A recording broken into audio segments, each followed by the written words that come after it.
I'm Mark Gagan, and you're listening to the Voice of Insurance podcast, produced in association with Advantage Go, enabling an enterprise view of exposure.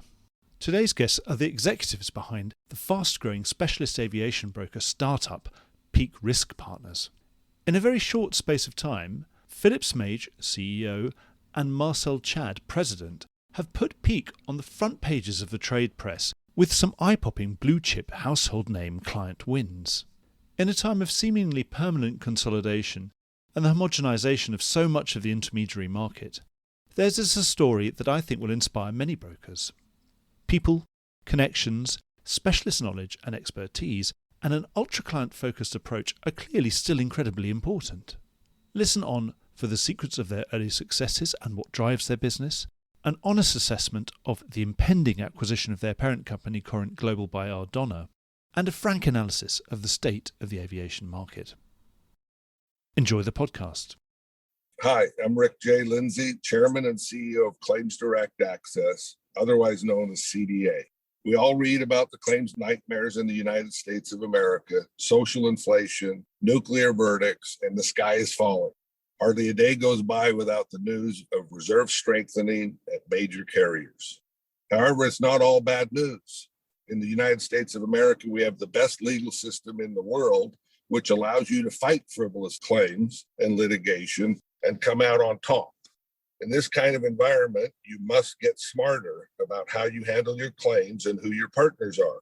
You have to move fast and be robust. CDA has been handling claims for over 40 years nationwide and has a team of 46 claims professionals, including 12 highly skilled attorneys and litigators. We have handled cases for major Lloyd's syndicates since 1994, as well as U.S.-based major carriers, and have closed over 70,000 claims since 1994 nationwide. Not settling frivolous litigations is a must. CDA claim service means going the extra mile, handling claims quickly and vigorously with a proactive approach. Why not get in contact now to see how CDA can do the same amazing work for you and your partners that they do for me every day? Visit www.claimsdirectaccess.com today. Phil and Marcel, thank you so much for giving up some time. You must be incredibly busy. It's great to be physically in your new offices. I wanted to catch up with you again because you're a fast-moving business. You're growing really, really fast. And when we first met, you just started. And that was back in the last day in January 2020. A huge amount has happened since then. Back then you said you had 31 staff. So why don't you just bring us up to date on where you are in your growth plan? Well, Mark, first of all, welcome to the Piiq office. It's great to see you. It's amazing that it's 15, 16 months since we met. And of course, as the world starts to get back to some normality, the face-to-face element continues to be an important balance with the new world order of however we're going to organise ourselves in terms of working practices. I guess when Marcel and I were socialising and then planning the Piiq business, we thought about things that would go well and we thought about things that might not go so well individually and for the collective, but none of us thought about a pandemic and the impact that that would have on us. So roll on 15 months. We're really proud of what we've achieved. We've onboarded more colleagues, many of them remotely. So we're up to over 50 people globally today. We've opened an operation in France with Anne-Laure Rosenwald, which was an important moment for us from a distribution standpoint, but also from a Brexit solution standpoint. And actually only last week we were able to get some of the team in London together virtually in a slightly more relaxed environment than our office, which was actually an important thing for us to do. In the meantime, we're up to over 50 customers. I can't remember quite how many policies, but well over 100. And so the build out has been, I think, significant despite a very significant headwind. We continue to evolve, and I think that in the short aftermath of going into lockdown in the middle of March, we looked at our strategy and whether we needed to pivot the strategy somewhat. We were really setting ourselves up to be a large and complex retail broker. That's still absolutely core to what we are setting out to do in our proposition, but we've also looked at wholesale relationships as we develop our network. You're absolutely right to allude to the fact that 2020 was a year when any best laid plans would have gone astray. You've got a perfectly good excuse for having completely pivoted and gone back to your backers and said, well, we need a year off from all this. But how has it gone? As far as I can get anecdotally, it looks like things have been going extremely well with some really big client wins. Well, Mark, I think COVID introduced the concept of a double-edged sword. Clearly, at a time when we wanted to travel the world, visit prospects, we were precluded from doing so. But indeed, so were our competitors. So as we thought about our strategies, and we've been very active in terms of our online engagement and media, we found that actually the clients were actually very receptive to talking to us because they were themselves facing the challenges introduced by COVID, not least of all to the aviation industry. So it has opened up opportunities to engage with clients that we would not otherwise have expected. And so I think the lesson learned is things that you thought might happen didn't, and things that we didn't expect have. And in general, as you've alluded, it's been very positive. And certainly our client wins, some notable recent wins, have reinforced that, some of which have occurred since the announcement of Ardonagh acquiring Corant, which I'm sure you're going to touch on in a while. So now with the scorecard, sort of when you were starting the business, where are you against that plan? Obviously, I understand the plan must have changed 20 times since then, but where are you against that original plan in terms of feeling where you are with sort of 50 staff and the sort of income that you're generating now? Well, of course, we've been slowed down to some extent because of the environment that we've operated in. And we've looked at the business across the segments, across the geographies. And so I think we acknowledge the mountain to climb was a bit steeper in these early days. But in concert with our investor and the management at Corant, we're comfortable on where we are today. We see great aspiration for the future. We've got shared aspiration in terms of wanting to be market leading. We've got shared aspiration around the proposition and not just, I think I referred to it previously as turning up and doing the same things. Of course, we've got to do the core transactional stuff incredibly well. But at the same time, I think that our offering is different and also thoughtful around the environment that the clients are operating in, which is in many cases distressed. I think also we slowed down on some of our hiring, not through absence of ambition, just a reality of not being able to see people, meet people. Some of the talent that we know well, it's still about, it's a people business and it's about having a face-to-face conversation. So I think that our ambitions to attract talent continue. But we also recognise that talent has choices, and there's a lot going on in the industry at the moment, not least all the aviation industry with some of the issues, complications introduced by the Willis-Aon merger. So we see opportunities ahead of us. I think talent is cautious, and we're equally cautious about making sure there's a good match for prospective talent that we're looking to bring into our business. It reminds me, when we last spoke, I was listening back to the first episode we did over a year ago. You'd said one of the nice things about starting Piiq was having the luxury of being able to hire the talent that you wanted, as opposed to having to learn to live with the talent that you'd inherited at your bigger teams, at bigger brokers. How's it gone in terms of prizing away some of that talent? You're saying, talent is sometimes cautious. I've got a personal view that, again, talent has choices, but people leave their current employers because they want to, either because they're unhappy with the circumstance they're in, how they're rewarded, how they're recognised, who they report to, or perhaps sometimes because they can't get to do what they really want, where they want to take their career next. So if you can find that double match, that people are unhappy and actually that aspirationally we can offer them that opportunity and to fulfil their ambitions, then you've got the perfect storm. If people don't want to leave, then sometimes they change their minds or they don't convert. So again, we're very thoughtful about looking for a win-win. We've been in this business now, I've been here 2 years, Philip a little less. We came here to be here for a long time and to build a business over multiple years to serve the clients that we are now winning. And with that, we want long-term talent that really wants to be part of that organisation. Just to add to that, I think everyone individually has had their own journey through COVID and what that's meant for them individually, privately, domestically and corporately, professionally. So I think in the early phase, there were a lot of individuals that were sort of using it as an opportunity to just take stock because of the uncertainty. And I'm not saying that being critical. I think that's just the reality of the situation. But as Marcel has said, we are looking very much at what's the right type of person with their skill set to the roles that we're looking to fulfill. And actually, we've adapted some of the thinking around that, different needs for the business because of where we are and what we've learned going into this, we might have had a sort of idea of what the organisation would look like before we turned up or day one. And I think the organisation, in terms of the shape, the expertise, the knowledge and know-how, is a little bit different just because of the mix of our business. I suppose it's just a self-fulfilling prophecy. You're talking to some talent at one, at a different broker or somewhere, and if they don't come, well, it obviously couldn't have worked out anyway because they're not the right sort of person. If they're not going to, you need the sort of people who are going to make that leap, and if they don't make the leap, clearly they weren't the right sort of person to make a leap anyway. So I always take the view, there's no hard feelings. If someone doesn't want to come and work with us, then ultimately that's the decision they have to make. They have to do what's right for them, and we have to do what's right for us, and it's about finding that middle ground. You've got to acknowledge that they are probably taking a risk, or at least in their mind.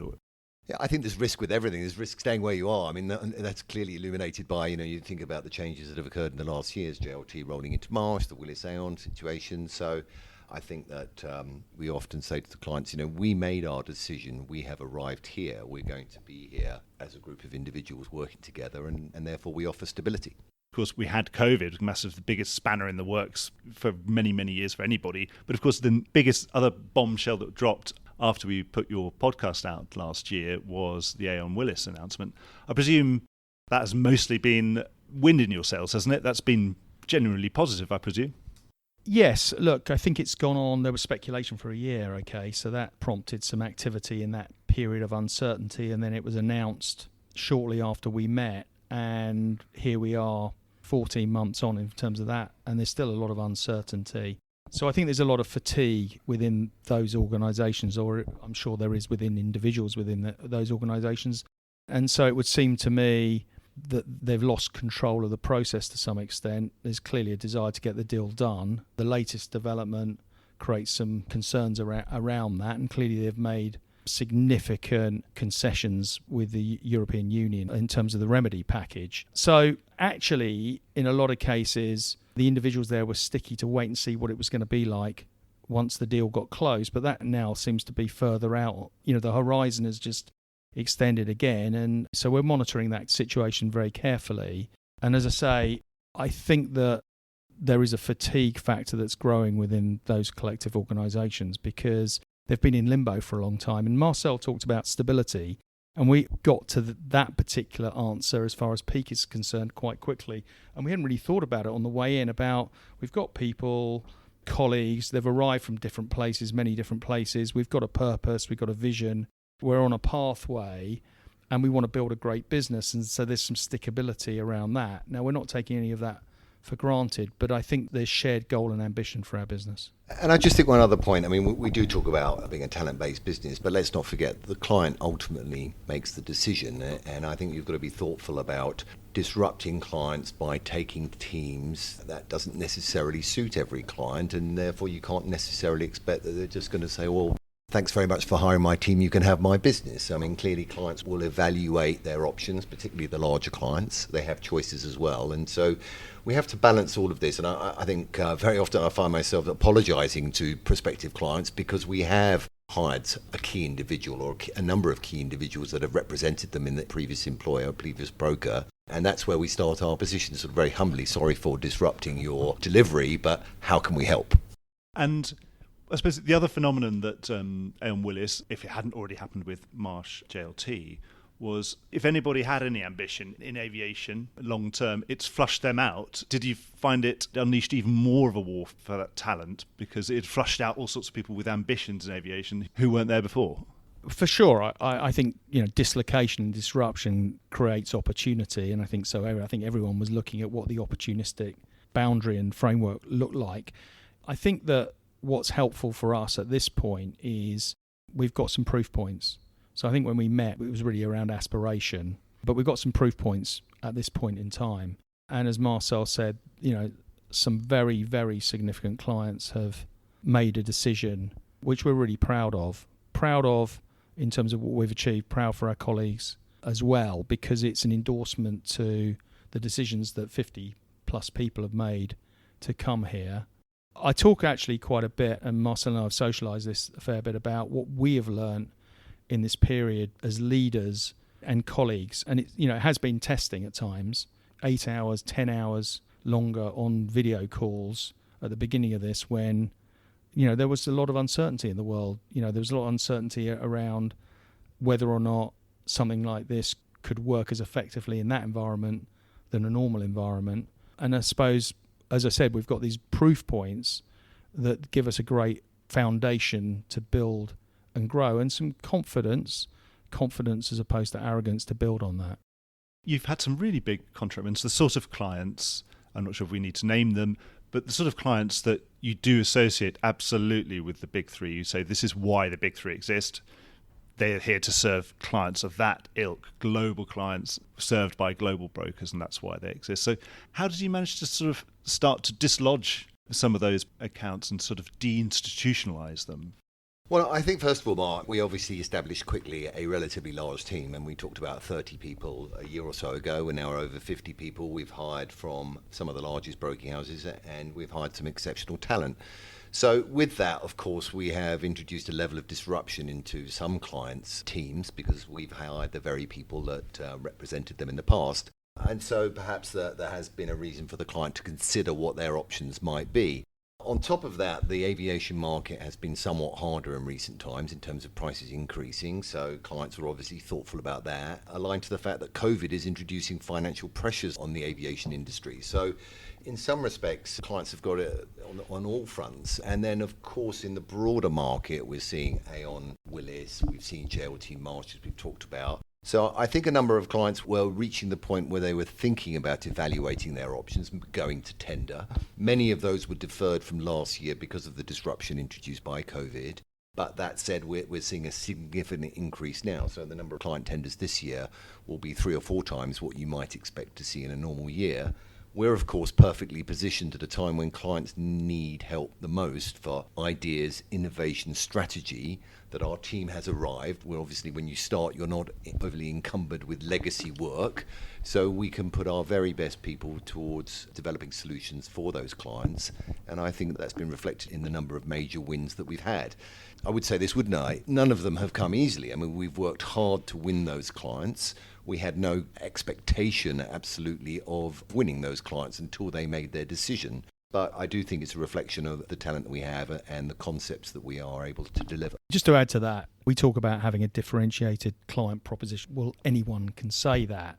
But I suspect, and we've had some feedback, in fact, that our offering is different. You know, we are looking to develop some partnerships with third-party partners to offer some different type of perspective, some different type of product, so that we can compete on the core mandatory type covers. We can do that in a sophisticated way as well, but we can also offer some things that others won't. So I think when we have responded to formal tenders, the feedback we've got is our responses have been a bit different to the rest of them, which is a good thing. I think also another point is that we are a bespoke aviation client-focused solution. We don't have to talk to a broader geography about what they think the response should be or to other product lines. We're making our own value-based decision on how we engage with the client and how we respond. And clearly we operate in a highly regulated way, but in terms of style, branding, approach, we've used some really innovative ideas, and those have clearly resonated with the clients.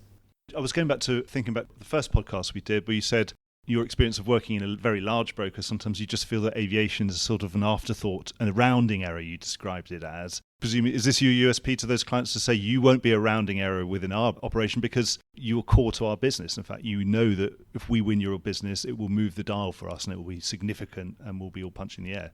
Yeah, I think to answer it this way, Mark, I mean, I remember that comment we made a year ago. I think I said, I had led one of the larger aviation businesses, but it was less than 1% of the revenues of that broking firm. They valued the client base that we looked after, but in terms of revenue and investment, you didn't necessarily move the dial. I think again, I've got a personal view that specialty businesses is much better served in a specialty broker because this is what we spend all of our time doing. We are a specialty business today and we'll be a specialty business tomorrow and part of a specialty business tomorrow. So that's very much the focus of the overall enterprise, and that tends to focus the operations mind on what the clients need and how they are best served. You hinted at this earlier, Phil. Obviously, Piiq is part of the Corant Global group. Probably this time last year it was called BGC Insurance Partners. And there's obviously a deal now announced between Ardonagh, another big specialty group, and also a big UK retail group. How's that going to affect you? Often when I'm a journalist covering these sort of things, the first thing I would look for with a startup business or a business maybe that's been recently acquired would be to say, did you have some sort of clause, change of control clause, where you could float off into the ether and go and attach yourself to another platform or get another backer? So how's it changed your plans? So I'm not going to comment on that last point, but the early exchange and dialogue with Ardonagh has been positive. It's an insurance business or insurance businesses. The investors are serial investors in the sector. It's a growth story. We're a growth story. And so what I would say is we feel really proud about our brand, actually, which had launched a few weeks before we spoke. But whereas I think in that phase, in the immediate aftermath of the brand launch, people were talking about, well, what Piiq, what is it, why is it? It's a bit of a strange name. People are not talking about that anymore. I think we are recognised in the industry. We are a competitor, clearly a competitor in all sectors, large, medium and small. And so we're open-minded around the platform that Ardonagh will provide, and we're optimistic about it. And I think I could also add to that. I mean, two of our most recent wins, two very large and significant client wins, were made either the day of or in the days after Ardonagh announced their planned acquisition of Corant. So I think that's a validation on the part of the client side that they'd obviously, presumably, spoken to us, asked us what we thought about the scenario, and were willing and able to confirm their appointment of Piiq as their broker. And so I think that speaks volumes for what the clients think and indeed what we feel about the opportunity. So really, you're a growth-orientated startup. You had a growth-orientated backer. You're going to change from one growth-orientated backer to another, and hopefully you feel that nothing much should change otherwise. Look, I think we've been treated as grown-up leaders in the business, in the wider business. And so, we are taking that responsibility very seriously and have done. So when Marcel talks about 1%, as we were going on our journey, it was sort of more than 1% quite quickly, and the volatility around that is an added layer of responsibility. So I think that we came here to build a market-leading aviation and space broker. Nothing has changed from that. We're on a pathway. There's more to follow, undoubtedly. Not every week will be as good as the week when we landed 2 major clients in a week. There'll be some bumps along the way, but when I look at the trajectory of the business, the colleague base that we've assembled, the tightness of the leadership group, I'm really optimistic about the future. Actually, just off the cuff, what does 50 employees as an aviation department, how does that compare to other aviation departments that are available? The bigger ones are, are more significant. They'd have additional infrastructure within that in all probability. And we've had very solid support from the Corant Group in terms of some of the core functions, the central service functions, in order to get us to where we are today. I often ask people, what sort of entrepreneur are they? There are 2 types. One who wants to build a business and then realise the gain and have the excitement of putting a new idea into practice, being that sort of entrepreneur. Or there's a more driven sort of business builder who wants to build that business forever, almost, to say it'll be Piiq forever and I'll be taken out in a box and Piiq will go on forever beyond me and I'll never really sell, if you see what I mean. What sort of entrepreneurs are you? You're sort of eyeing some exit point at 6 years' time when you think I'll get my millions and then I can buy the yacht. I'm not a sailor, so I'm not sure I'm buying a yacht. Well, okay, private jet then, obviously. So I'll answer from a personal perspective, and I'm sure Marcel's got his own view. So when we set this up, I kind of had this view around reshaping the industry or challenging the industry, and a new name would become prevalent in the industry. So from my own perspective, my personal ambition is to build a great business, a sustainable business, a market-leading business in partnership with Marcel, but the many colleagues that we have. And then at the right moment, hand it over to the next leadership, the next generation to take it on whatever journey. So it was never come in, the entrepreneurial bit of come in, do it for a bit and then move on. Equally, I don't plan on being here forever. So there's, I think, the third version, the hybrid version, which is where I sit. I think that, whilst financial reward is important to many, I would suggest that most of our senior team that joined, including myself, have done this more for emotional opportunity. At the end of the day, many people could have perhaps been better off financially in the short term had they stayed where they were. And it's about creating something different. And again, I've got to go back to there is a client involved here. We're building a business, attracting the very largest clients in the world. Whilst there are elements of our business that include wholesale, we're appealing to the sophisticated retail client. So I think that from their perspective, they want to know that we offer them stability, and that if they choose to move to Piiq, that we're going to be around to the best of our knowledge or the best of our ability to service them not just today, but tomorrow and into the future, because retail clients tend not to chop and change every year. They often make decisions that last for years or indeed decades. And so I think that's an important parallel. Yeah, I asked Clive Washburn about that, and he said it was ego, but he meant not ego in sort of, egomaniac sort of sense, but more in that job satisfaction sense. That he's had a career, he probably doesn't have to prove anything to anyone. Some of our competitors, and perhaps some of our foreign employers, did not believe that it would be possible to set up a bespoke boutique aviation business such as Piiq and attract the sort of client base that we have. So maybe there is a bit of ego in there that we're now recognising that we wanted to prove that some of the brightest in the industry were in fact wrong in their assessment. And as Phil said, a year ago, people were sort of a bit curious about our name and what did that mean, and the odd joke here and there. I don't think people do that anymore. They've won another major account, or they've won 2 this week. What's next? And that really that's what's driving us. What is next in terms of our value proposition, and what can we offer the clients that's different to that we were able to deliver in our legacy firms? It's interesting you mentioned about when you come to these tenders and you've got something different. What sort of things are we talking about? Is it just the fact that you're a small business and you can be quick in making decisions, or an experiment with, there's insurtechs, there's people with databases, there's all sorts of clever people you can talk to, and perhaps if you were a larger broker it might have taken a bit more organising. So I think it's a combination. Yeah, being small and nimble is an advantage. Clearly, we've spent quite a bit of time and investment in building out an analytics platform, Piiq IQ. We like the name.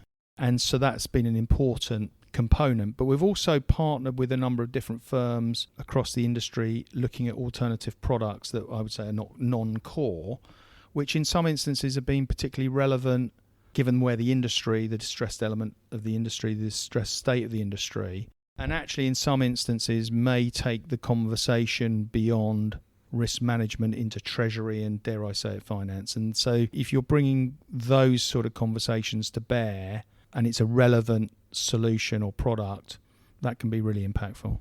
Well, also I think it's easy in a tender for a broker to overpromise and underdeliver. And by that point, the brokers won the business. I mean, that is not our style. In fact, we would like to invert that to sort of underpromise and overdeliver. So it's about finding right balance. But it's interesting that some of the more recent wins we've had, the clients are actually talking to our prior wins to ask them for reference or feedback. And if our clients are willing to talk to other prospects and prospective clients, then we encourage that, because the proof is in the pudding. So if the existing clients are happy with our delivery, we're obviously very keen for them to share that with our prospective client base and to increase our appeal. It's time to talk about the aviation market itself. I've got 2 aviation experts. Can you run us through what's happening? Obviously, because it's been crazy, the dynamics on supply, demand, the risk itself, COVID, aircraft being grounded, and then a wider hard market across the board coming on the back of some incredibly soft years in aviation. Walk us through it. Obviously, there's quite a lot of moving parts there. It's a broad question, Mark. So why don't I take a stab, and I know Phil will add to it. I mean, obviously, we've got different components within the aviation market itself. We have the airlines, the manufacturers, the general aviation space, and indeed the satellite and space business. Clearly, the manufacturers and the airlines are aligned in some respects, because those that manufacture the aerospace equipment will sell into the airline industry. And there's no doubt, I think we're all familiar with the tough times the aviation industry has had over the last year, the inability for us to travel, business, holiday, or whatever it might be. So clearly we saw the airlines in particular, and to some extent the manufacturers, looking for the support of insurers during these difficult times. Sales are down, revenues are down, passenger count is down, and of course exposure is down. So it's obviously been our challenge as brokers to illuminate that to the insurers, who indeed have their own issues in terms of the challenges COVID has brought them. So, I mean, ultimately we look at insurance as a supply-demand market, and despite the fact that aviation premiums have been stabilising and in fact increasing to some extent in recent years, every story is different. Has the client had significant losses? Has it had significant challenges? Are the exposures down materially? But I think we can say that all of the brokers have had robust conversations and discussions with the insurers themselves in terms of where the market's been going. I think the real issue for us is as airline exposures start to come back, I mean, I think we'd hoped they would start to come back sooner and that we would all be flying and that revenues would be flowing. Clearly, we're not seeing as much of that as we had hoped, certainly here in the UK. The issue will be how does insurer rating hold up as exposure increases, as premium is generated by virtue of the rates that are applied. And again, I think it's going to depend on, the mix of the airline, long haul, short haul, again, their exposures, what their load factors look like. So it's going to be an interesting period for a few years, I think, as we see the impacts of COVID rolling out. We've seen a number of airlines sadly go out of business, but equally we've seen, I think, something like 75 new airlines already rise from the ashes. We're talking to a number of them. We've won a number of new airlines as they're looking to start up. So it's a dynamic business. I mean, notwithstanding the pressures that COVID have brought for all of us and, perhaps staycation becoming more common, I think dynamically we all want to travel. We want to visit places we haven't been to. Business travel will come back. And so it really depends how that manifests itself. Aviation is much safer today than it was in prior decades through the innovations that the manufacturers and the airlines have collaborated on. So it's really somewhat linear to if there are losses, that has an impact. If there's increased exposure, that has an impact. The insurance market, has it held up in terms of its appetite? Yeah, look, I would say that this is a general statement. I think given that most of the airlines renew in the fourth quarter, as you well know, I think that the market generally tried to do the right thing by a distressed client base. Each individual account would have been negotiated separately, but I think they were trying to make the best accommodation they could in each case. Sustainability in terms of tenure is always interesting. When's a hard market continue to not be as hard and go into the sort of firm category, or a complex market becomes a hard market? These are questions that we will ask and challenge, and the proof points will be dependent on major transactions which will shape the next several months, or indeed the renewal season as it comes on in the airline at the back end of this year. So I think that, as Marcel said, the industry has become safer and therefore the risk should be better, and we haven't seen too many people pull out.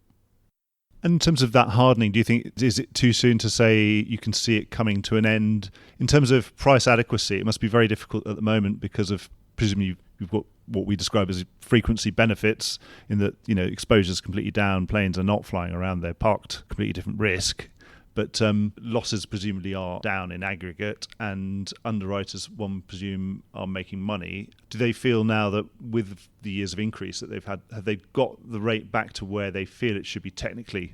So I think that what happened at the back end of last year was what I would call premium protection. They were basically trading the drop-off in exposure and not increasing the premium. So the rating went up quite significantly, and obviously each airline was different, but for airlines where the exposure had dropped off 30, 40, 50%, they were having not dissimilar rate increase on a like-for-like basis.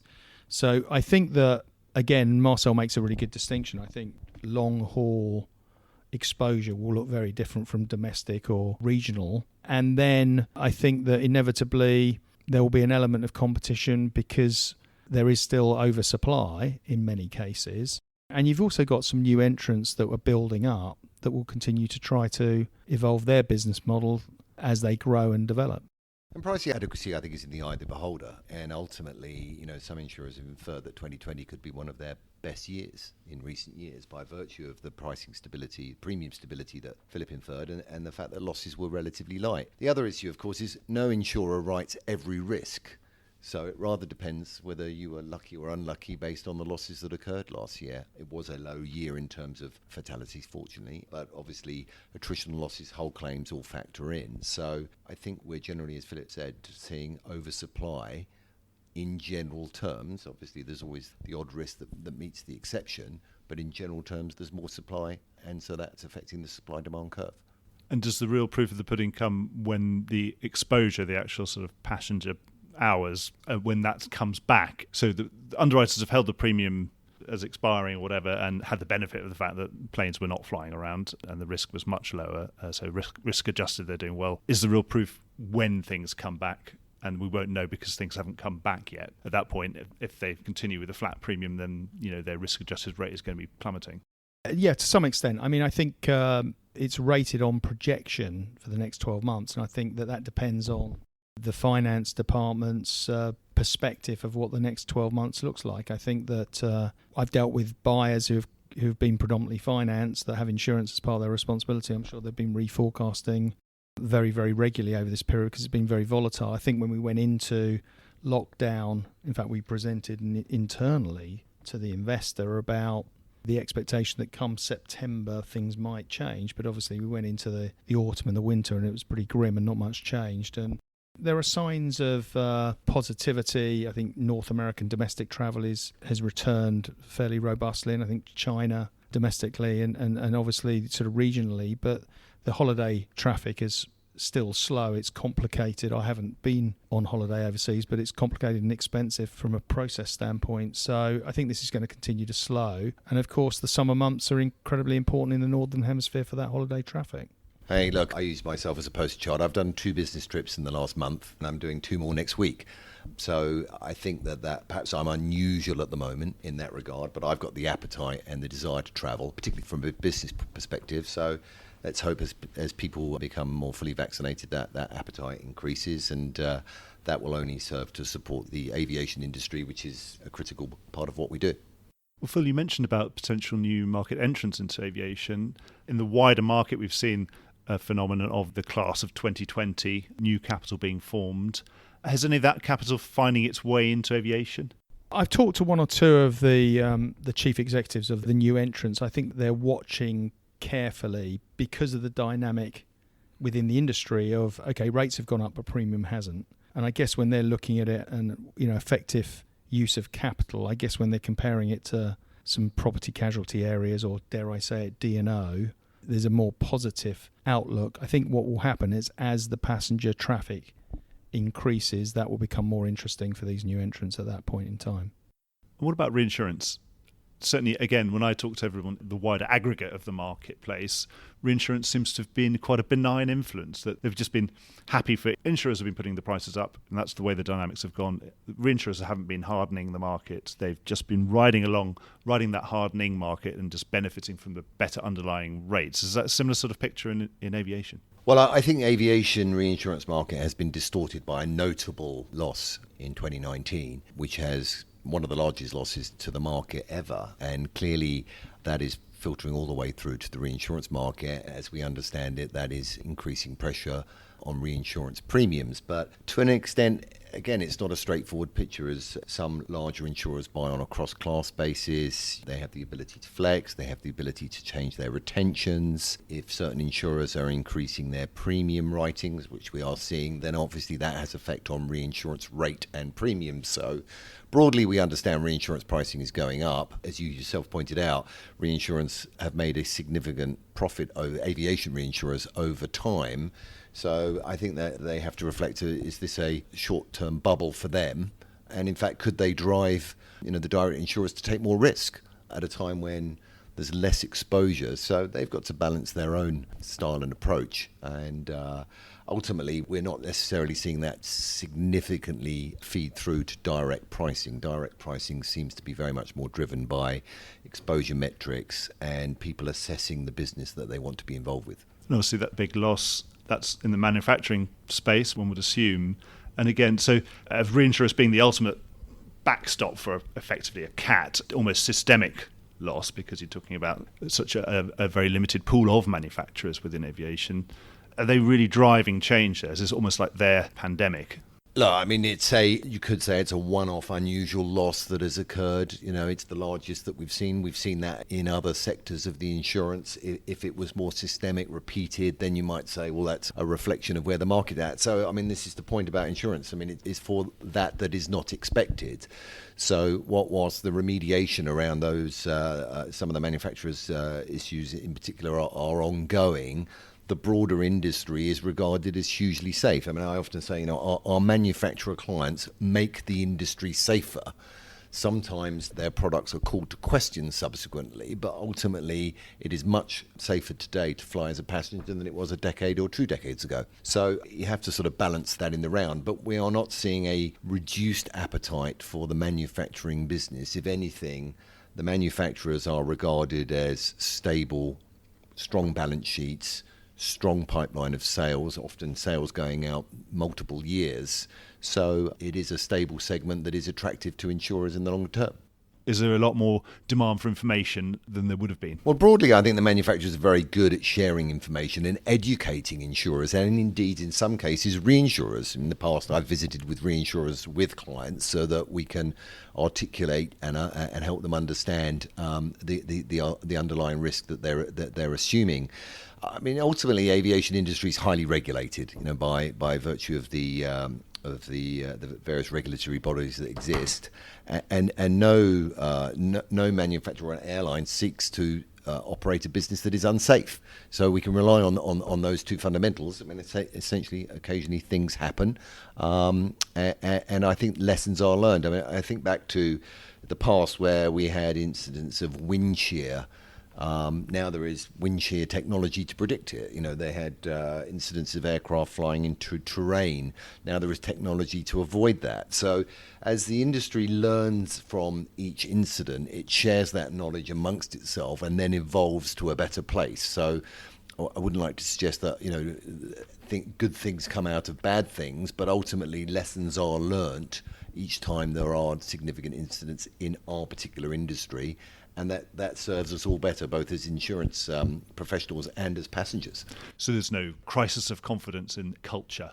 I mean, I can't speak for specific clients, but I would say broadly, there again is a recognition that it's a highly regulated business. There is also no such thing as a bad risk. It's just a question of what is the right premium for a risk. And I think that's how insurers are tending to assess things. And there's no shortage of capital providers either, and capacity, which would be directly impacted by a loss of confidence. There'd be a shortage of capacity, and that hasn't manifested at all. No one's running away. You've got a healthy market to be working with. I think I've come to the end of all my questions, Phil and Marcel. I just wanted to thank you for giving your time. Really looking forward to seeing this story unfold. Obviously, things are going very, very fast, and obviously it's been one hell of a year and so unexpected in so many different ways. You have impressed us, you certainly impressed me with what you've been able to achieve in such a short time. So I'm going to let you get back to doing all of that, and then make sure you check in with the Voice of Insurance at some point in the future. Well, it's been a pleasure. It's great to see you, as I said earlier, and we'd be delighted at the right time to reconvene for the third leg. Yeah, Mark, don't be a stranger. Come back anytime. Thank you so much. Well, I hope you enjoyed today's episode. If you did, don't forget to subscribe or leave a like or a review or recommendation on whatever podcast platform you used to access this programme. These really help get the word out. Before we go, just a quick reminder that advertising slots are available here and in other places in the Voice of Insurance podcasts. Podcasting is the fastest growing medium and attracts a high quality audience of key decision makers. It's also an intimate medium where you, the listener, are right in the room with me and the interview subjects. Needless to say, that means it's a great way of getting your message out directly to an audience because you know you've got their full attention. It's also very cost effective. So get in touch with Mark at thevoiceofinsurance.com to find out how you could be speaking directly to the industry. The Voice of Insurance is produced in association with Advantage Go, enabling an enterprise view of exposure. Voice of Insurance is produced by me, Mark Gagan. Music was written by Anna Gagan and produced by Carlos Gagan. Check out more podcasts and written comment pieces at www.thevoiceofinsurance.com.